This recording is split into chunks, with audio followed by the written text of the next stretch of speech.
Now talk defense. I love talking defense. It's getting harder to talk defense in this offense crazy version of college football. But I'm going to talk about sort of some units and then some individuals. So Illinois is not having a great year, and they probably won't have a great year.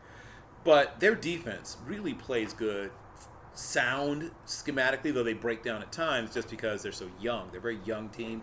But you can see that they're being well coached. And if they can hold that group together, the sophomores and freshmen, 2 or 3 years from now, that's going to be a really good defense. And a guy that stood out to me was Nate Hobbs. Nate Hobbs had 8 solo tackles and an interception and just showed me something. Like, he's a guy that might not even be drafted, but mark my words, Nate Hobbs is going to stick on somebody's 53-man roster.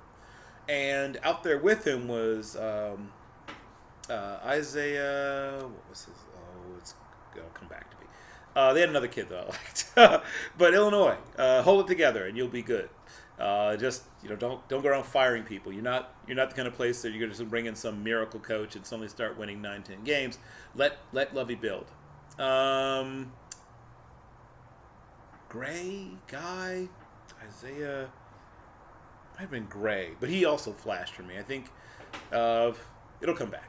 Let me keep going though. Here's an individual that showed up. Jaelen Phillips, obviously, big time 5-star recruit. He had 9 tackles, five tackles for loss, 2.5 sacks. He's a handful, and as he gets stronger and as he learns the game and picks up some more moves, he's going to become a guy who produces every week. Not only, once again, as a unit, Tulsa. Tulsa's defense is one of the best 5 to 10 defenses I've seen in all of college football. At any level, I'm counting SEC, Big 12, ACC, Big 10, whoever you want to mention.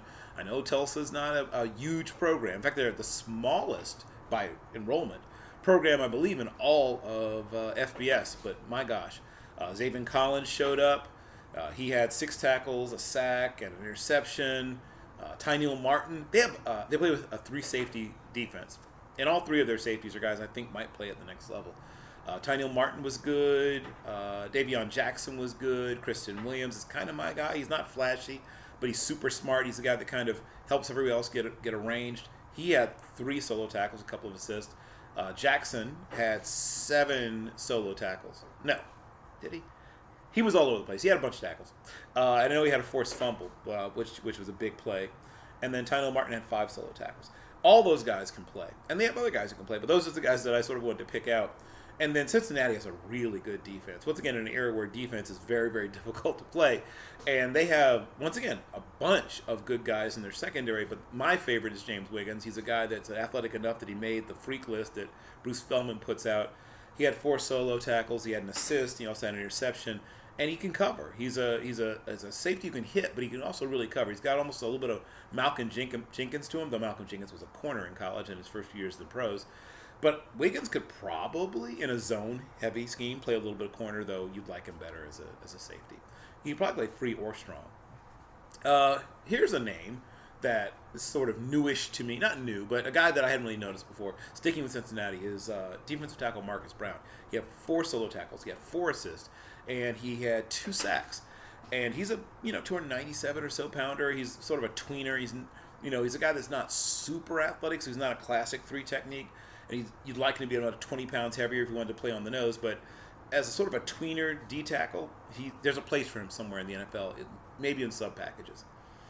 Indiana, as a defense, showed up, and just hats off to that program. And my thoughts go out to Thomas Allen, the son of Coach Tom Allen, who suffered what looked like a pretty serious leg injury. Hopefully nothing too serious. But that whole defense as a whole has been good all year.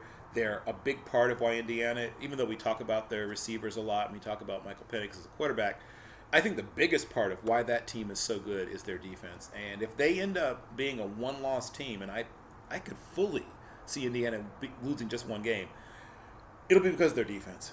And it's hard to pick out one guy, but I will pick out Tywan Mullen. Tywan Mullen had 2 solo tackles. He had an assist, and he had 2 interceptions.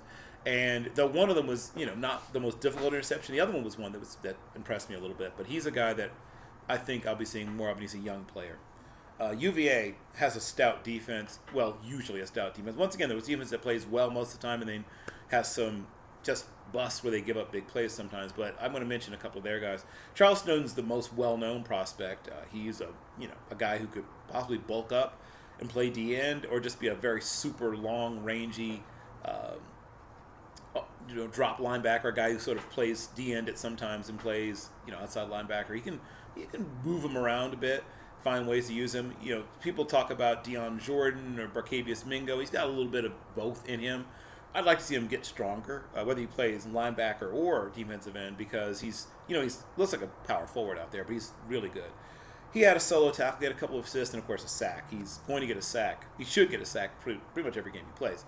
But the outstanding player for Virginia in that game, to me, was, of all people, Nick Jackson, who had 6 solo tackles. He had 4 assists and a sack. He was everywhere. Everywhere. A few other guys I want to mention. Another guy who's one of those everywhere guys at Virginia Tech is Dax Hollifield. Not a great defensive year for Virginia Tech as a whole. Once again, they make some good plays, but they make too many bad ones. But he had 4 solo tackles, 9 assists, an interception, a pass breakup. And he's a guy that, he's a modern linebacker. He can cover. He's a guy that I think will, not be a super high draft pick, but if you get him in the 4th round, you'll be happy to have him. And then I'm going to mention Arkansas. Once again, they didn't have a great day. They did not have a great day as a defense. But one guy that did stand out to me was Eric Gregory. And he's just a young player, a freshman.